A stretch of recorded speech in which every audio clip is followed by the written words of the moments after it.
especially to civilization or modernization. So today we are going to be taking a look at a very, very important topic, the modern day African and identity crisis. Now it seems to me that a lot of us, especially in these modern times, have lost touch with our true identity. And that's as a result of the incursion from the West, I think. Well, to unravel the mystery behind this, or whatever else it is that we need to know about this particular topic, are two amazing gentlemen. One of them is a historian, and he's also a public affairs analyst. He goes by the name of Foster Nusakai Yamo. It's good to have you on the show, sir. Good afternoon, Mr. Harry. Good afternoon, Good afternoon, viewers. All right, welcome on board. And of course, seated next to Foster is someone else who happens to be an educationist and a public affairs analyst. He goes by the name of Ramsey Abusonwa Uwaila. It's always a pleasure to be on this show. Always a pleasure. I actually had to mention your native name in full. Of course, because I usually say Abu, but I thought I should, Uwaila.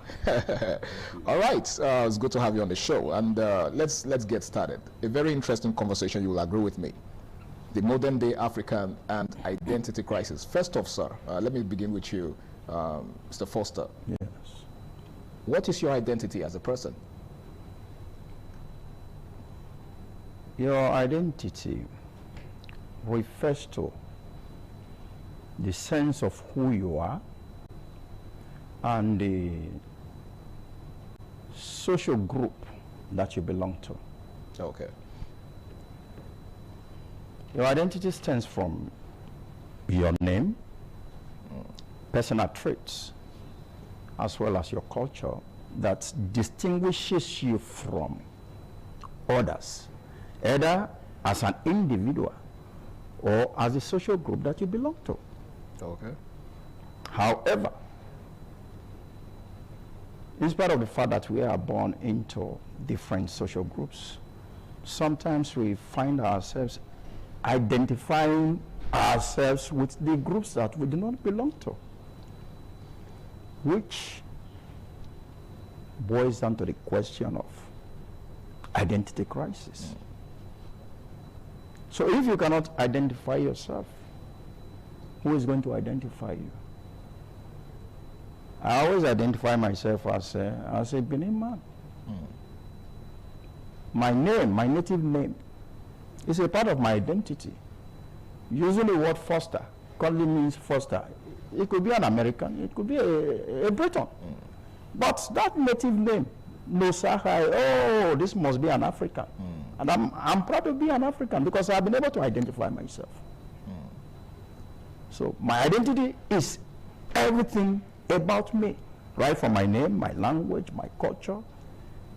What makes me a typical Benin man is my identity.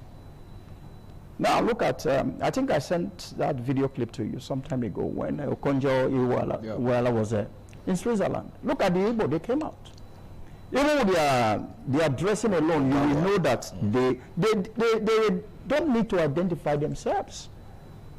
So their dressing was an expression of their identity. Of their identity. The songs, even the local instruments that we are using, it was part of their identity. So my identity is what makes me who I am as a Benin man. So that's all I have to say. All right, thank you. That was a very good start. Now, Ramsey, a famous philosopher once said that man know thyself. Of course.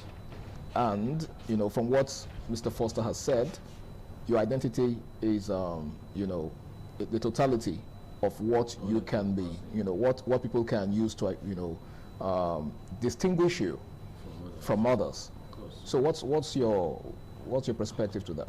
Identity is an umbrella term, but we'll begin to unearth the various aspects of it. First, your language is your identity.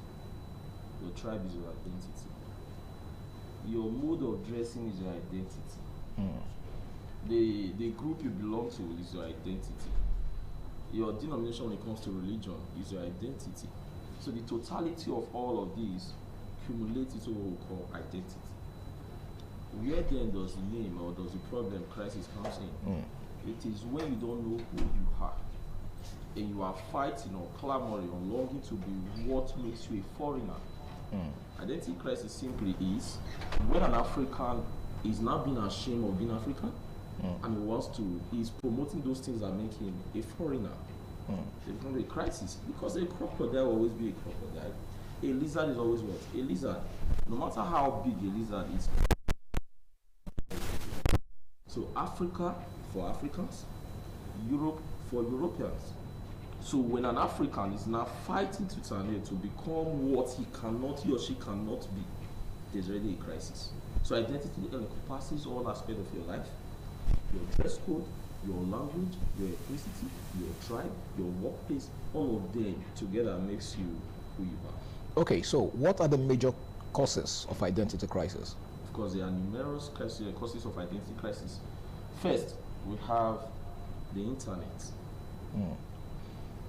The internet has come, I've said it before, it can have a blessing, but not without some costs or causes.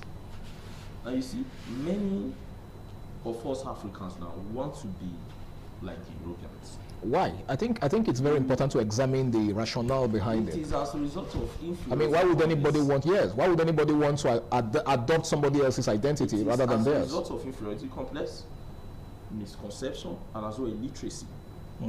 First, they believe that their culture, their language is not good enough, so it's a badge of shame. It's inferior to somebody else's to the Western culture, so they want to adopt it, and before you know, you can't be more American than the Americans. You can't be more European than the Europeans. No matter how you try, you form your accent and all that. And Americans will tell you, you try, but you still got some accent. It's reminding you of your identity, not here. A day will come, they will remind you of where you are coming from. As close as, what's his name, Elon Musk, to the United States of America's president, he reminded him that he's from South Africa. So when our chiefs are down, they will tell you, you are not, you don't belong here. So the fact that we feel our culture is inferior, we want to take what we are not, is a problem. It's one of the causes of identity crisis. Another one is the fact that our curriculum in school was projected in a way that it founds the ego of the Europeans, the colonizers, the colonial masters. We need to go into our education and start changing things to reflect these Afrocentric tendencies and not Eurocentric one. We are grooming our students to become servants. No wonder some of them grew up to serve. They want to get employed. They want to be employed by someone. They were taught how to obey your boss, obey your master in the office and all that. Where is the commercialization of skills in our schools? Where is the Africanity? Someone knows Drake's birthday in America, and he does not know anything about the Obas Palace. He doesn't know anything about his own tribe. But he can tell you the various things concerning the celebrities outside this place. So our schools needs to be looked into. So our curriculum in school is another cause of this identity crisis. Besides that, our parents. Many of the parents, they see their language something to be something of a badge of shame. You hear a parent telling the child, don't speak, when I talk to you, reply in good English, don't speak your dialect here. So what are you invariably saying? You are telling that child the dialect is inferior to the English language. But don't you think that has something to do with the fact that English is the language of communication in schools? English is our lingua franca. It simply means you decide to use English when you speak with someone that does not belong to the same tribe. Okay, so the essence is the essence is the ease of communication. Of course, because we have diverse ethnic group in this country, so it becomes our lingua franca. It becomes a language that we use as a means of communication because we are not of the same ethnicity. But a parent telling the child to speak good English in the house, that is wrong. A child is supposed to acquire his dialect in the house, then learn English in school. If I'm not speaking my language in my house, I'm speaking English, where else is he going to learn the language from? That's the problem. So the parents should not see their language as a badge of shame, as an inferior language to the Western language. Rather, they should project it. Do you know what? If you are very important in this country or anywhere in the world, even if your language is not my language, I must memorize your name because it's important to me. Osimhen wears Osimhen and not Victor. But there is no white person who is a football fan that cannot pronounce the name Osimhen. So you because he has distinguished himself. Because he has distinguished himself, so people want to reckon with him.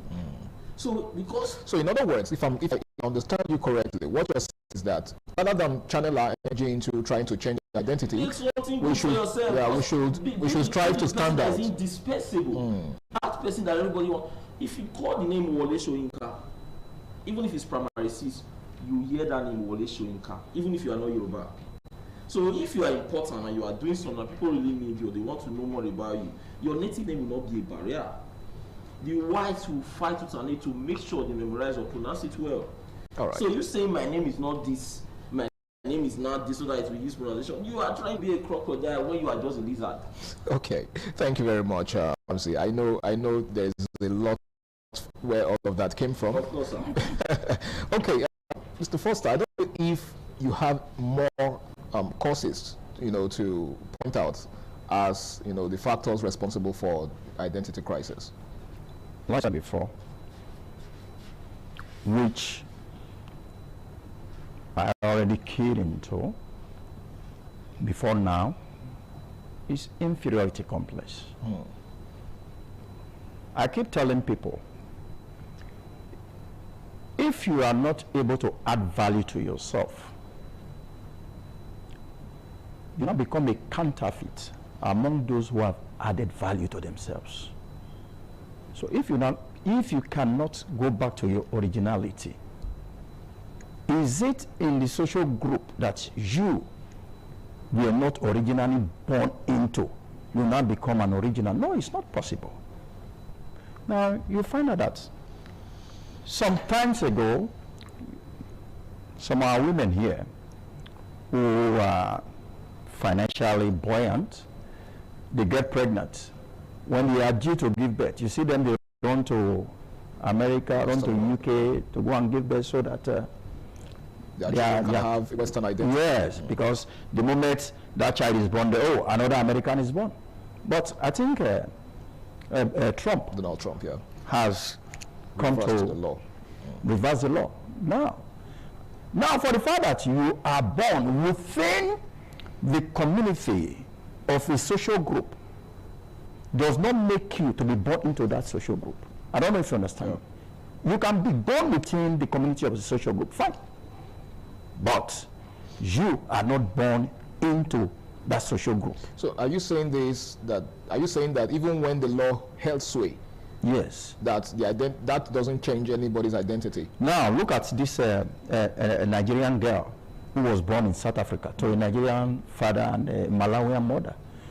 She was supposed to represent South Africa in a beauty pageant. Chidima Additional. Yes, Chidima by name. But the South African government deprived her of it, in spite of the fact that, yes, by birth, you are a South African, but by originality, you are not. You are a Nigerian. You understand? Now, thank God for her. She came to Nigeria, where her originality is, and she's making sway in Nigeria. So, you, as a person, you have to be original. If those you feel superior, they think they are superior to you, you also tell them that you are superior to them. Why should you look inferior? All right. They are human beings like us. It's just the color difference. I said it before here. I said, God did not say, let us make the white man or the black man. He said, let us make man in our image and after our own what? Likeness. So your color does not make who you are. It is the quality, your uniqueness that makes you who you are. All right. Thank you very much, Mr. Foster Iyamu. Well, in case you're just joining us, it is Flipside on Independent Television, and we're taking a look at the modern day African and identity crisis. Well, we have to go on a break now. The program continues afterwards. Stay tuned. Admission. Igbinedion College of Health Technology, Benin City announces admissions are currently ongoing at Nigeria's premier private university, Igbinedion University Okada. At Igbinedion University Okada, we deliver world-class education in a highly conducive global environment, inspiring a culture of creativity and innovative experience. We are the vanguard of digital literacy. Enroll to study in any of Igbinedion University's colleges of learning: College of Arts and Social Sciences, the College of Business and Management Studies, College of Engineering, College of Health Sciences, College of Natural and Applied Sciences. At Ibunedion University Okada, students enjoy international exchange programs which take them beyond the shores of Nigeria annually to attend summer classes in partner universities in the United Kingdom, the United States, Canada, and Asia. Candidates are to complete and submit application forms online on the website www.iuokada.edu.ng. Our hotlines 0703-292-4219. Canadian University, Nigeria's premier and leading private university.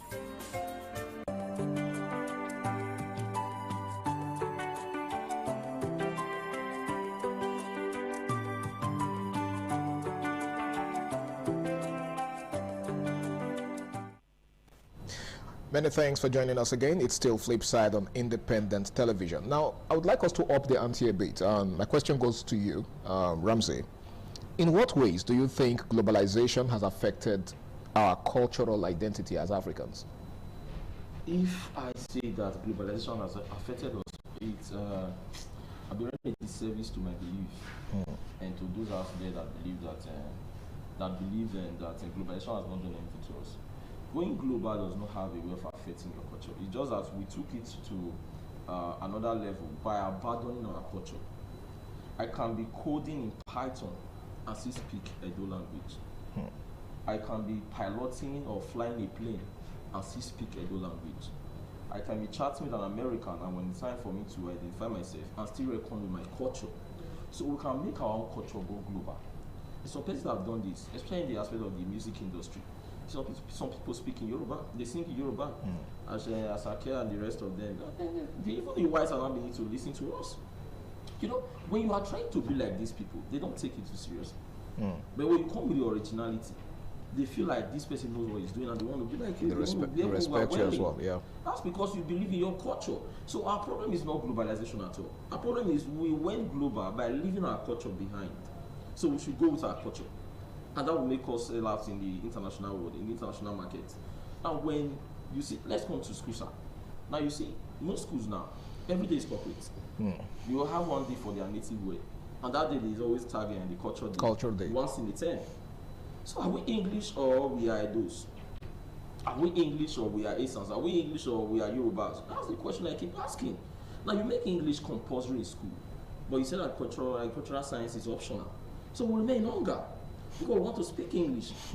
So English is just a language that we could use to English on an empty stomach. Of course, because we have people from different ethnic groups. It shouldn't be taken to that level where agriculture that we're supposed to take seriously is now being taken as optional.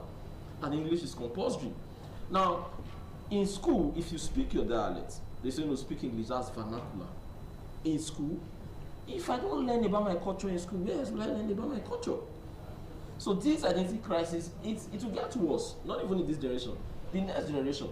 Correct now, all of them wants to take name, like ask people what's their name, just keep asking. You hear some funny names, they don't even know the origin of the name or the meaning. The meaning, yeah. So they downplay their tribal names just to project this English name. They want to be English by all means, whereas English will not accept you because they know where you are coming from. So I think the problem is not globalization per se. The problem is that we went global by leaving our culture, our identity behind. So let's go global with our culture and identity, and that will sell us out. That will promote our industry. That will make us stand tall in the community of nations. That will make us Nigeria. The Nigerianness in Nigerians will come out at that time. Awesome. Thank you very much, Ramsey. Now, what's your take, Mr. Foster? I'm quite Globalization. in support of what he has said. It is one thing for you to give me something. It is another thing for me to accept it. Now, if you see somebody from the north, you call the person Hausa. But it is not everybody from the north that is Hausa. How did it come about? When the Europeans came here, the British to be precise, when they tried to impose their rule in the north, the Northerners did not accept the English language as their medium of communication. Hence, in order to ease communication, Hausa language was not adopted as their lingua franca. So that is why right from the Middle Belt, to the interior north, whether they are Hausa or not, they speak the Hausa language. But we couldn't do that in the south here. When you are in the midst of the northerners, even in your own state, they carry their identity along with themselves by their way of dressing. Have you ever seen two northerners speaking English to each other? No. They speak in Hausa. They don't even speak pidgin English. They don't even speak pidgin English. So the whole world, haven't you heard of BBC Hausa? BBC News Hausa. Have you heard of BBC News Edu? Because we decided to discard our own and adopt the one that is not part of us and the one that we can never belong to, whether we like it or not. Like he said before, no matter how big a lizard is, it can never become a crocodile. Like these girls are not to blame that I read in secondary school those days. When King Odewale was addressing his people, he said the mangrove tree dwells in the midst of water. He said, however, it does not make it a crocodile. No matter how long you stay in the Western world, they will still tell you this is where you are coming from. Because that is your true identity. My younger sister, they have their children all born in Canada. But some certain occasions will arise and they will tell them of their history. Yes, born to Nigerian parents. In spite of the fact that they are Canadians by birth or Canadian citizens, but they are born to Nigerian parents. So my sisters, they use the Canadian passports, but they still know, the Canadian government still know that they are Nigerians, whether we like it or not. So globalization has not accepted us. We decided to go global by ourselves, telling the world that yes, we are no longer Africans, and now we are in the middle of nowhere. Because when you lose your roots, you lose your source. You will not know where you are coming from, and you will not know where you are going to. It becomes a psychological conflict, characterized by being confused or being who you are or the group that you are born into. Yeah. So globalization has not done anything to us. Look at the South Africans, for example. When you listen to the South African music, globally, in fact, there's a way they infuse their cultural traits in their music. You will know that this is South African music. They don't want to sing like Tupac, no. That is the respect that I still have for Fela Anikulapo Kuti today. In the world of music, he made Nigeria to be recognized globally. When I was in Japan, I went to a musical shop to buy this compact disc. Could you believe there was a session for Fela's music? While other African music were being mixed together, Fela had his own section all to himself. In faraway Japan. Faraway Japan. All my CDs, Fela music, I bought the whole of them in Japan. He made Nigeria to be global. Why? Promoting the African culture. Telling the white man that if you think I'm nothing, I will tell you I am somebody. So the idea of, oh, it is globalization that has affected. Yes, fine. You can learn and add to what you already have. So globalization is not necessarily the problem. It's not necessarily. What you make of it? Now, what about the Chinese? What about the Indians? What about the Japanese, the Koreans? Even the Eastern Europeans. They don't speak English. They speak their own dialects. And meanwhile, they call themselves Europeans. Why? They value their culture. A number of times when later, what's the name? Not Gorbachev now, the one after Gorbachev, I've forgotten his name. He went to conferences in Europe. You see, they get a translator for him to translate for him within Europe. He speaks his Russian. Because that is who he is. He's a Russian. But how many of us here does that? Would rather speak English even if it's the other way around, so long as, yes, we are not speaking our dialect. Be ashamed to speak your own dialect? No. Be ashamed to identify yourself as an African? No. Be ashamed to dress as an African? No. It's not supposed to be. We are supposed to showcase who we are. Take our identity to the global stage so that they will know, oh, these are Nigerians. These are the Edo among the Nigerian states. These are the Igbo. These are the Yoruba. Just name them. So that is what I believe. Okay, now Ramsey made mention of the fact that in most of our schools today, credence is not given to indigenous languages, indigenous culture. Yes. So rather than have the majority of the days of the week for our cultural identity, we have just one day reserved for our culture. Now, do you think it's practically possible for, you know, our modern day education to coexist with African cultural values? As it is now, it is not possible. Why? Can you give what you don't have?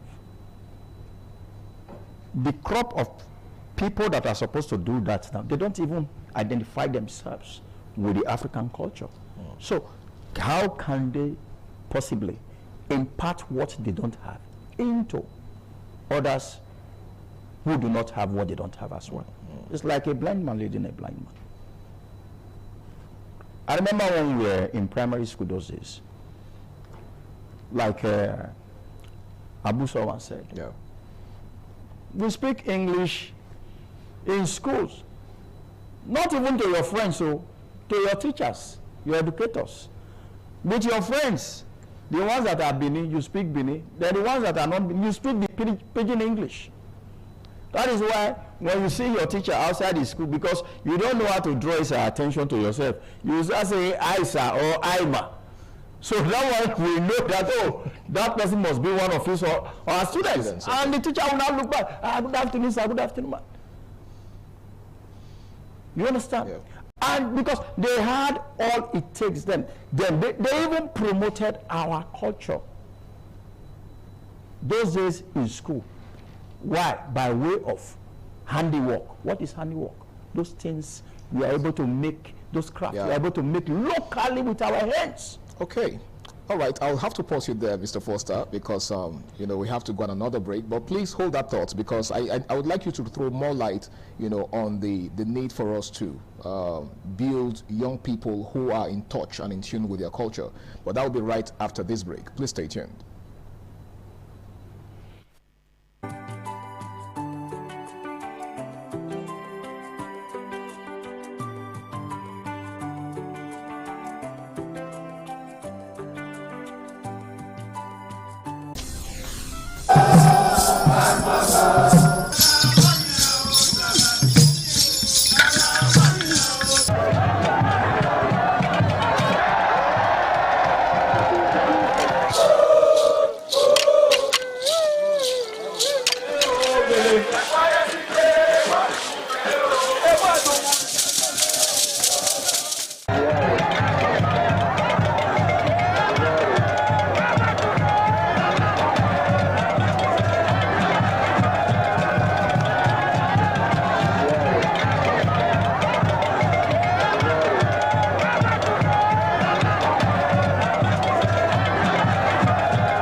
ITV, certainly the best.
The land of Owa is inhabited by the people with common ancestry, language, religion, economic and socio-political ties. However, irrespective of their subtitle differences in language and culture, they share common traditions. The people are known for their hospitality. Owa traced their origin to Benin Kingdom. As a result, for a man to find a comfortable place for living, the name Owa was derived from the largest and longest river in the area, which is known as Onwian or Onwa.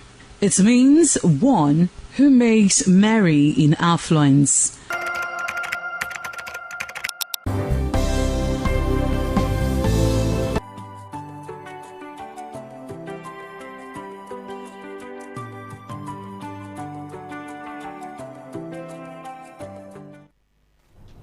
It's great to have you back. Still Flipside on independent television. Now back to my question before we went on that break, Mr. Foster.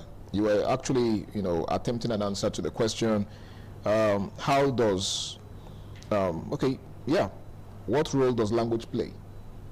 I know we've actually touched on language before, but what role do you think language plays, in further dividing us, especially detaching us from our identity as a people? Language is a means of communication in the first place, and it is also a source of your identity. Now, we are speaking in English so that those who are not Benin that might be watching this episode, they'll be able to grasp whatever we are discussing. Otherwise, language is not supposed to divide us. Language is supposed to bring us together and make us to identify with ourselves. Our roots, okay. Now, like I did say that I was in Japan before. When I was in Japan, do you know if a Japanese man sees a black-skinned man, whether he's from Ghana, whether he's from Ethiopia, you are Nigeria, they call all of us brothers because of that Skin color. Skin color. They don't even differentiate us by our countries. They group us together as Africans. They just believe that Africa is just one country that houses all of the dark-skinned people. That is just their belief. They don't believe that Africa has different countries and different cultural backgrounds. No. They believe we are all one. They call us brothers. And really, we stuck to it. When something happens to one African in Japan, then everyone rallies around them. Everyone rallies around them. I know a number of times we as Nigerians will hold parties. Ghanaians will come, Ethiopians will come, Kenyans will come, Ugandans will come, Tanzanians will come. to felicitate with us, because we are seeing ourselves as one, in spite of the fact that we had different cultures, we had different languages that we speak, but yet the language did not divide us. The Africanism in us brought us. We're united by race. Yes, brought us together as one. So language was never a problem. But this time around, we have now made language to be a problem.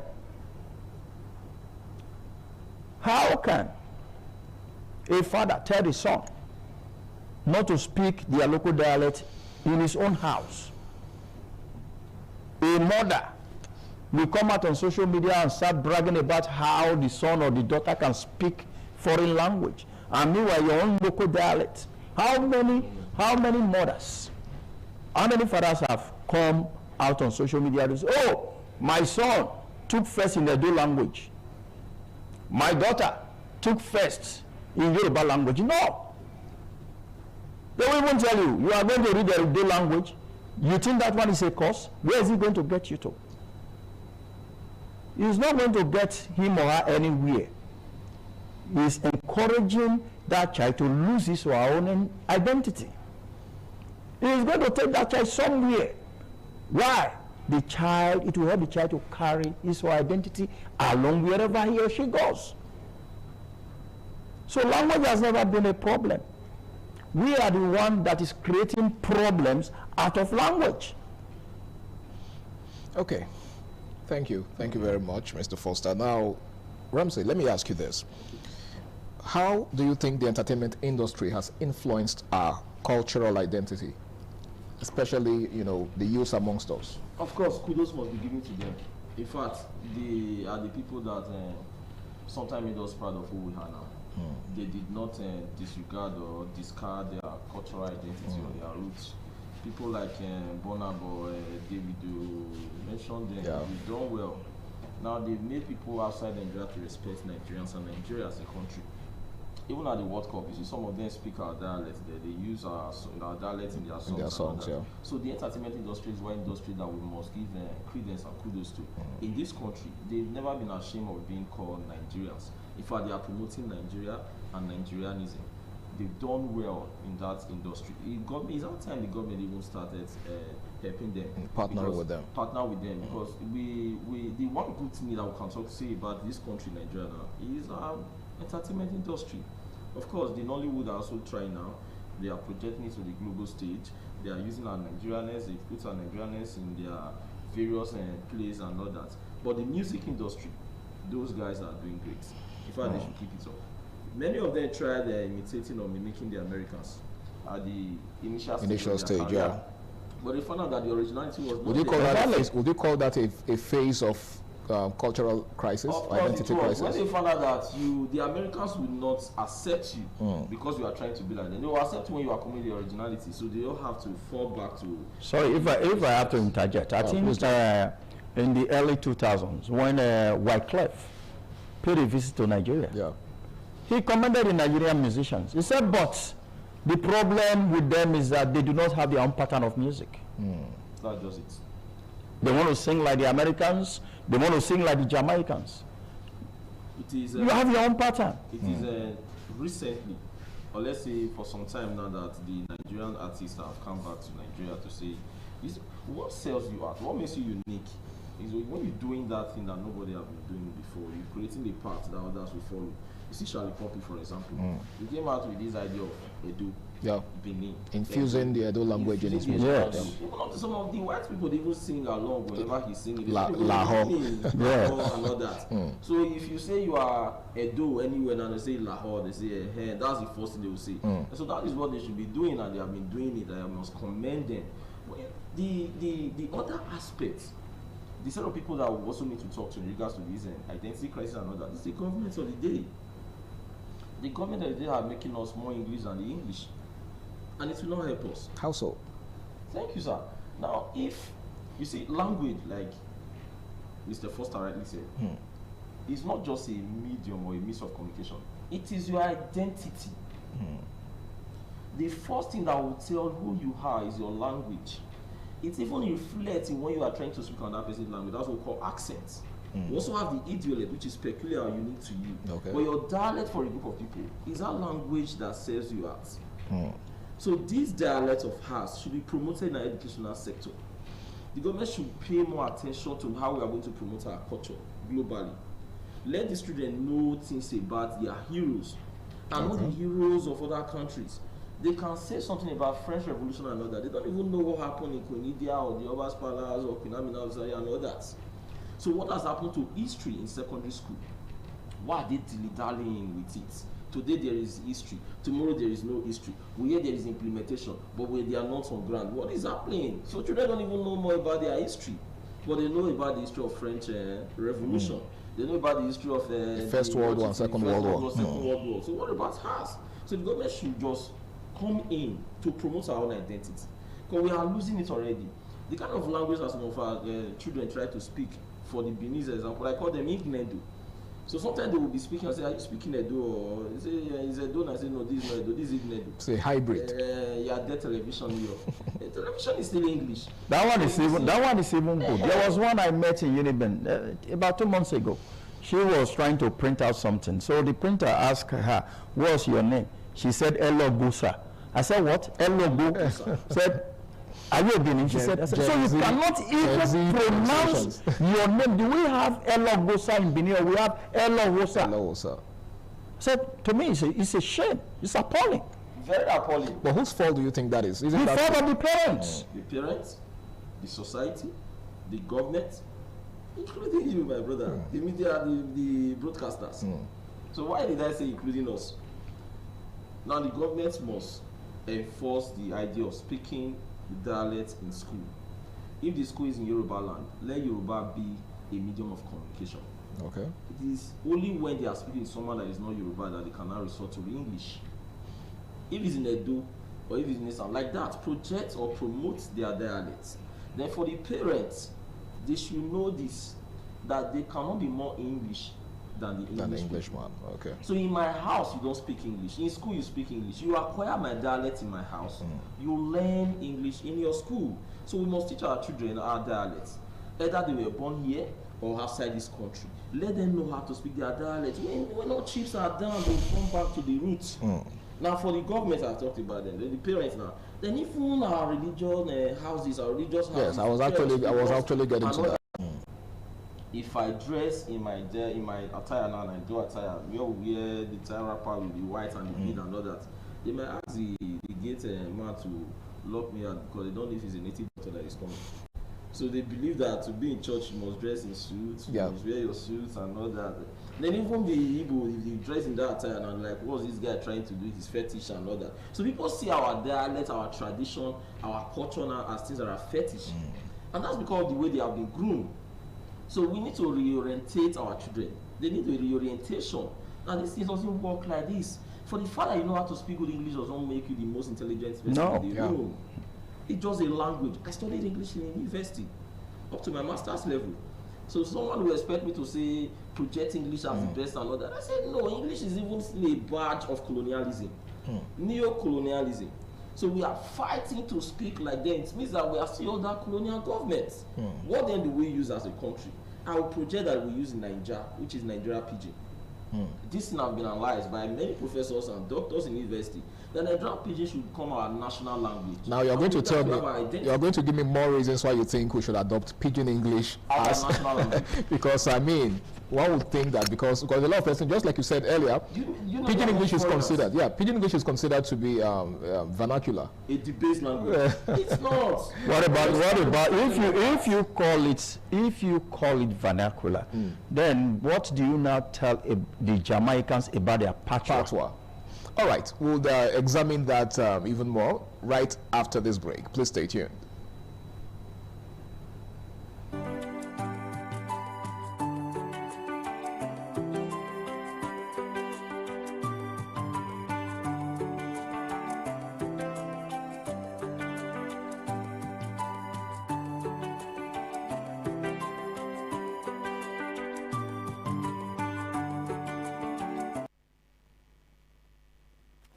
All right, thanks a lot for being there. It's still Flipside on independent television. Now, Ramsey, you are advocating for the adoption of Nigerian Pidgin as a unifying language. Why? Why Pidgin English? It's homegrown. It's from us. It started with us. That is our identity. To the extent that even outside this country now, many whites want to learn the Pidgin. That's what thrilled them. They are fascinated about it. They want to know more about this language. It's so encouraging. As a teacher, sir, if you are teaching in the classroom and you're trying to explain a particular concept, you are not getting with good English, switch to Pidgin. Before you know, the students start nodding. So that is innate. That is our identity. That's part of us. So the most important thing is that it's a mode of communication? Yes, it is. There is no part of this country that don't understand Nigeria Pidgin. But there are some persons in Nigeria that don't really understand this good English. So Pidgin should be our identity in the global world. Let's standardize it. Let's analyze it. People are working on this already. It's a language. Despite how it started, many languages started as contact languages. Yes, Pidgin is a contact language, just as some of these languages. English is a conglomeration of many languages. Go back in history and trace the history of English. You find out that there are so many languages that have been borrowed, that have been infused into English. So there is no superiority of language. Yeah. It's just the people that owns the language, the people that are the native speakers of the language that are quite good economically, and all that. And that's what England and other speaking countries like America have been. So it is the people that attract others to learn their language. Same way we can groom us and attract foreigners to learn our language. So I think if we decide to infuse Nigeria Pidgin in government, in entertainment, everywhere, communication will flow. And people will study it. The whites will want to study, that becomes our identity. All right, so as we begin to wrap up now, because time is no longer on our side, what steps do you think individuals can take, in embracing their African identity rather than chasing after Western civilization? Mr. Foster. Yes, we have to first of all identify ourselves as Africans. Then we know that we have a root, and that root is our source. That source determines where we are going to. So we have to carry our identities, our culture, along as much as we can, right from our homes, our families. Like my daughter is in the Department of History and International Studies, Uniben there. I think there was a day I went to Uniben. I was with one of my lecturers, Professor Benson Sadolo, to be precise. Yeah. My daughter came and saw us. So Sadolo, Prof, good morning, sir. I said, are you in your right senses? Before she now said, Daddy, Ladi Sansa. Because the professor you address as, sir, good morning, sir, is older than your father in age. He is also a Benin man. And we Benin, we have our family greetings. Don't forget, that was one unique thing about the Benin before the colonial masters came. Every family, they have their family greetings. So that is why Benin will say, how does that play out? If somebody commits a crime in Benin those days and goes into hiding, they will not ask, what is their family greetings? The moment they make mention of it, they know the family that person is from. So they go to that family. And because that family, they do not want to contend with the other, they will bring that. Fish him out. They fish him out. You understand? So their family greetings help to identify them. So all these things, they were done from the grassroots. But after the colonial masters came, our fathers did it to some extent, and they forgot about it, adopted the colonial style, which we are also selling to our children. But I'm saying we should go back to our roots, so that we will not lose our culture in its entirety. All right. Yeah. Thank you very much, Mr. Foster. That was a very powerful advice, and I'm sure that it will go a long way to help us reorientate ourselves and start looking in the right direction as far as our cultural identity is concerned. Now, Ramsey, what's your advice for parents, and of course all the stakeholders involved in this, the government, the schools, and the rest of them? What's your advice for them? What do you think they can do better just to... Parents should teach their children their culture. That is their identity. They are not Americans, they are not Russians, they are not Canadians, they are Nigerians. Teach them your culture. And even if the parents, some of them don't even know their culture, employ someone that will teach them the culture. And for the government, we should begin to infuse cultural education in schools. Let's have days for days, not just one day in a term that they call culture day. Let's have days that will showcase our culture, our food, our dress code, our style of dressing, our language. It should be encouraged in school. They should not call my language a vernacular. They should not call our dialect vernacular anymore. In fact, these are the real language. The English is just a way of unifying them because they have different languages. That's for the government. Then coming to the religious home, churches should not, should I say, being biased when it comes to your dress code. There should be nothing like you must always wear a suit or be corporate and all that. No, you can wear an attire and go to church. Apart from the dressing area. Yeah. When you sing a Benin song in the church, you raise eyebrows. Like what's he saying? Because they believe. And this is Benin land. But the moment you sing an English song, you see the whole of them jumping up and down, even when they don't even know the meaning of the song. The pastors are now using some accents, English accents and all that. That does not make them English. Then coming to our society, the society should know that this is the only society we have. The Italians will not allow you to play with their language, but that's the only country where they speak their language. So they project it. Every society, every group, every tribe, every ethnic group should encourage their language. And with that, the children will know that their language is not inferior, but rather it is their badge of identity. All right, Ramsey Uwaila Abu Soma. It's been an amazing time on the show with you. Thank you so much for your amazing thoughts, and I hope that next time I call upon you, you do me the honor of being with me on the show. All right, and of course, the one and only Foster Musahai Yamu, historian and public affairs analyst. Thanks so much for being on the show. You're welcome, sir. All right, it's been an amazing show so far, and I want to say a very big thank you to every single one of you out there for making today's episode a success. Well, it's been a very interesting conversation, the modern day African and identity crisis. Well, our identity, just from what the panelists have said, is who we are. Okay, your language is who you are. Your dressing, your dress code, the way you carry yourself, the way you walk, the way you talk is who you are. All right, and you should never feel inferior to anybody else, because nobody, even the white man that you're trying to imitate, would not want to be like you. So how about you just embrace your culture and your identity?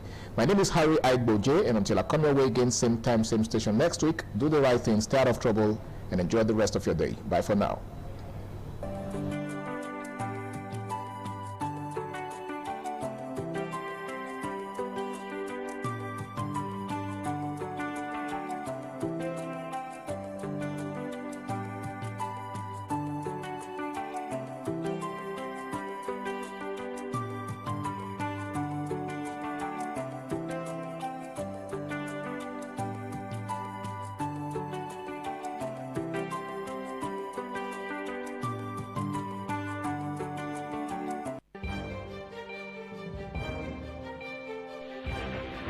This is ITV.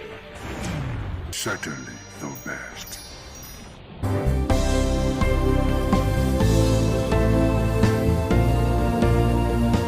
Thank you very much for joining us on the program Healthy Living. What is the kidney? The kidney is an excretory organ in the body which is for metabolism. Tuberculosis affects many organs in the body.